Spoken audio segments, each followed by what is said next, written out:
On the Radio Wammo Breakfast, time to talk to the voice of the creative economy, Vincent Heeringa, of course, from Idealogue magazine, idealogue.co.nz. Vincent, good morning. Good morning, Wammo. Budget day today. Have you got your app downloaded?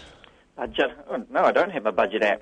Yes, apparently you can get an app because they're not printing out so many of the budget books anymore. So that's right. Your Saving iPhone of some $100,000. Yeah, which sounds extraordinary that they were spending that much on printing in previous years, right? Because how many people actually really want to copy and actually read the whole damn thing rather than just a summary? Look, there are as many concerned citizens out there that pore over such a document, Wammo, and that's good. We want people to read things like that. Sure, but it wasn't just Bill English. Well, it's not just Bill English with a budget this week. Auckland City Council is also putting out a budget. Well, we have a bit of a France-Germany thing going on here in New Zealand with a tale of two budgets.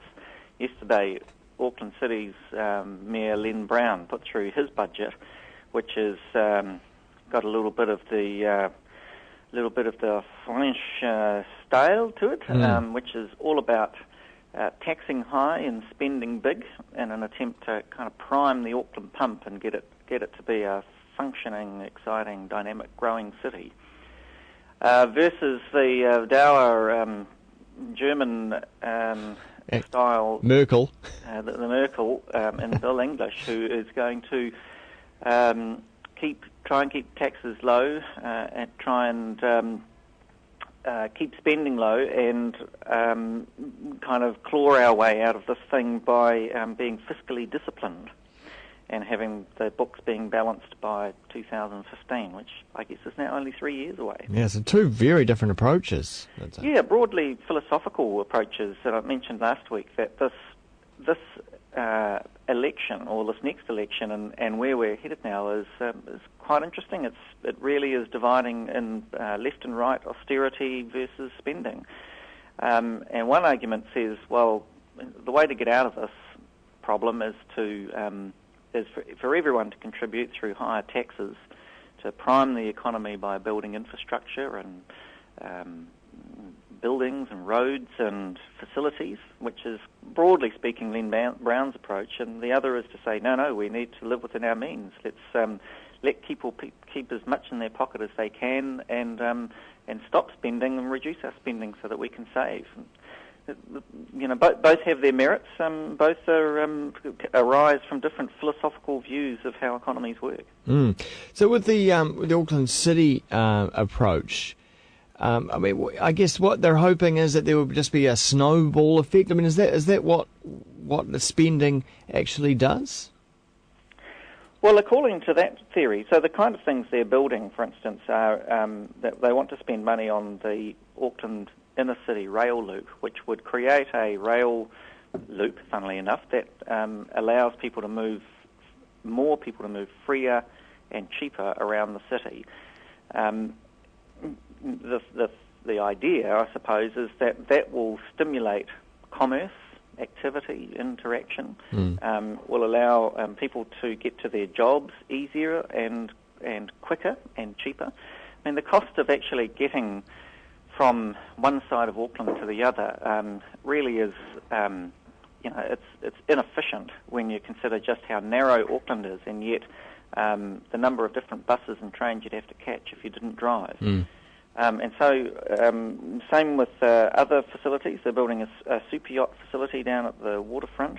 They'd like to build a tram that joins Wynyard Wharf to the rest of Auckland.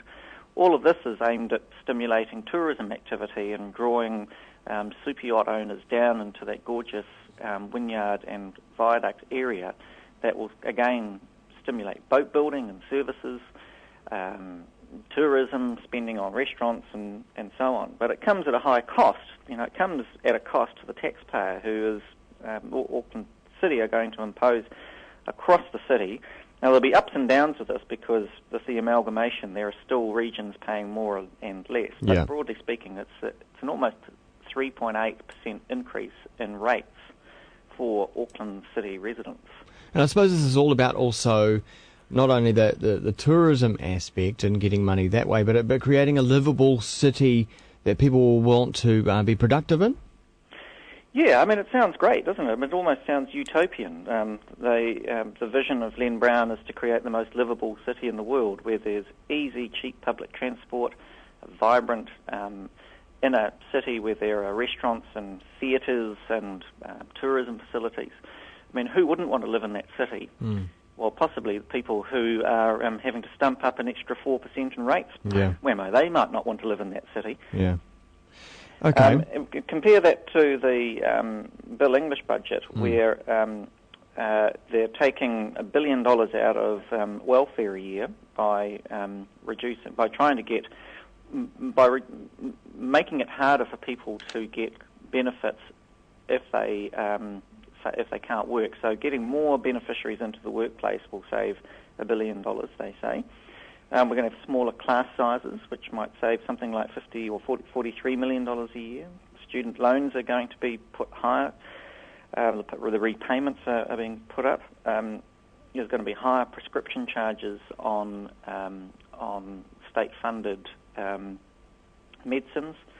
And we're going to be taxed a little bit more around the benefits of things like cigarettes and batches and boats and car parks and things. It sounds like a lot of tinkering. Well, it is tinkering, yes. There's nothing. In fact, they've been very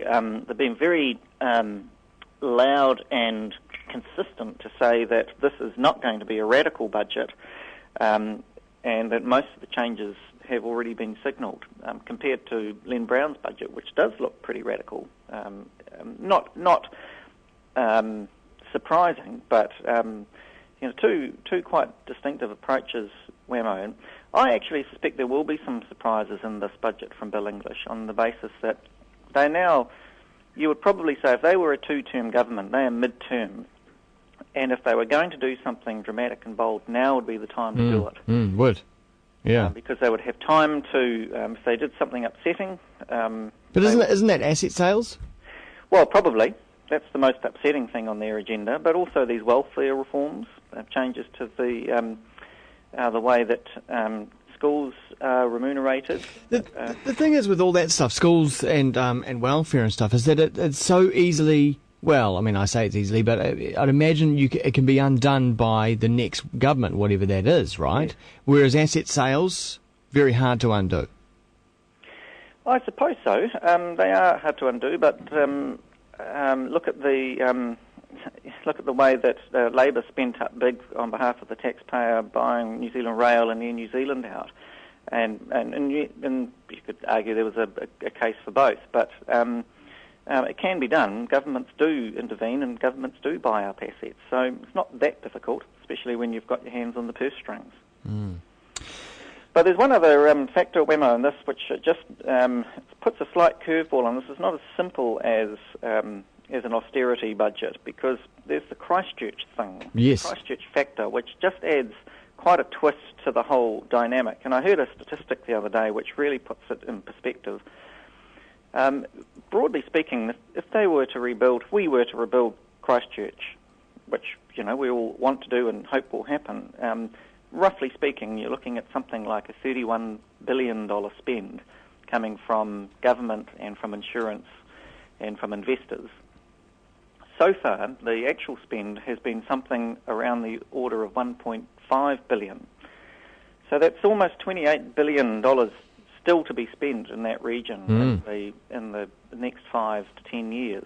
And where's it sitting at the moment, in a bank account or something? Well, it's sitting with government and it's sitting with insurance companies, which haven't paid out to the full extent yet. Primarily because, there's always arguments around the margins, but primarily because the place hasn't been demolished yet, which still will take a long time to do. Yeah. But that's you talk about stimulus. To the economy, in a weird kind of way, the destruction of Christchurch will give a huge stimulus to New Zealand as that insurance money flows in and government money flows in. So it's, yes, and to one extent we have a France versus Germany budget in Auckland and in Wellington, but we also have this kind of wild card factor of Canterbury. Very good point. Making it a very interesting place to be. All right. You'll be sitting in front of the telly this afternoon? I'll be sitting in front of the computer. Budget time. Who watches television these days? True that. There is Parliament TV, but you can get that on that computer. You're absolutely right there, and there is the app as well, which I think is quite a cool idea. Isn't that cool? Yeah. Thank you very much, Vincent. Cheers. Pleasure, Wammo. Idealog.co.nz for more Vincent.